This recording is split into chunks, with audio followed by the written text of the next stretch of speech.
Hello everyone. So the question that we have over here is a farmer sold a cauliflower at a loss of 15%. If he sold it for rupees 10 more, he could have gained 11.5% on it. How much is spent to plant a cauliflower? यानी how much spent to plant a cauliflower? यानी nothing but आपसे CP जो है वो पूछ रखा है कि कॉस्ट प्राइस जो है उस चीज़ की कितनी है। आइए देखते हैं, सबसे पहले इस चीज़ को समझते हैं कि जो क्वेश्चन क्या है आपसे क्या रहा है। आपसे क्वेश्चन ये कह रहा है कि फार्मर जो है वो sold a flower cauliflower at a loss of 15%। मान लीजिए कि कॉस्ट प्राइस जो है वो कहीं यहाँ कहीं रहा हो, तो यहाँ जो उसको वो बेच रहा है वो 15% लॉस पे बेच रहा है। This is 15% loss, 15% loss on CP. तो ये इसका सेलिंग प्राइस 1 है।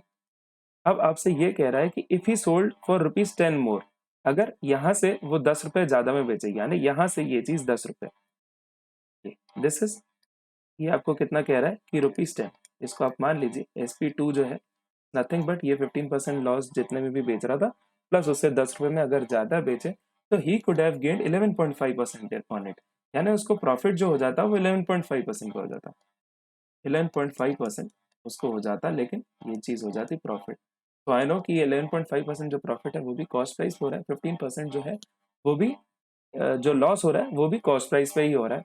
और ये जो पूरा डिफरेंस आया है, ये इस पूरे आप डिफरेंस की बात करें तो ये सिर्फ 10 रुपए के कारण आया है, और दोनों जो है वो वैल्यूज जो है वो कॉस्ट प्राइस पे ही है। तो कैन आई इजिली से कि जो ये 10 रुपीज जो है, 10 रुपीज जो है वो 26.5% ऑफ समथिंग है, 26.5% ऑफ कॉस्ट प्राइस है। तो this 10 rupees is nothing but 26.5% of something. So what I'm required to calculate is 100% of that thing. That thing is nothing but cost price, यानी 100% of that thing is will be your cost price. तो इस प्रकार से आप इसको solve कर सकते हैं। ये 100 आपका जो है वो कॉस्ट प्राइस है। सो 10/26.5 इंटू 100 जो है वो आपका डायरेक्टली आपका जो आप क्वेश्चन को इसको जब सॉल्व करेंगे तो आपका दिस विल बी अराउंड 37.73, 37.73 के जो है वो नियर आने वाला है। यहाँ इसको अगर आप अप्रोक्सीमेट करेंगे तो आप इसको कह सकते हैं कि ये जो है ये चीज़ 38 आने वाली है। जो जो कॉन्सेप्ट है वो बहुत क्लियर होना चाहिए कि 10 रुपीज़ की डिफरेंस की वजह से, 10 रुपीज़ की डिफरेंस की वजह से परसेंटेज में कितना डिफरेंस आया, परसेंटेज में कितना डिफरेंस आया, आप कहेंगे 15% प्लस 11.5% का डिफरेंस आया। दैट मीन्स 26.5% का डिफरेंस आया, क्योंकि दोनों चीज़ें हमेशा कॉस्ट प्राइस है तो आप इसको इजीली कैलकुलेट कर सकते हैं।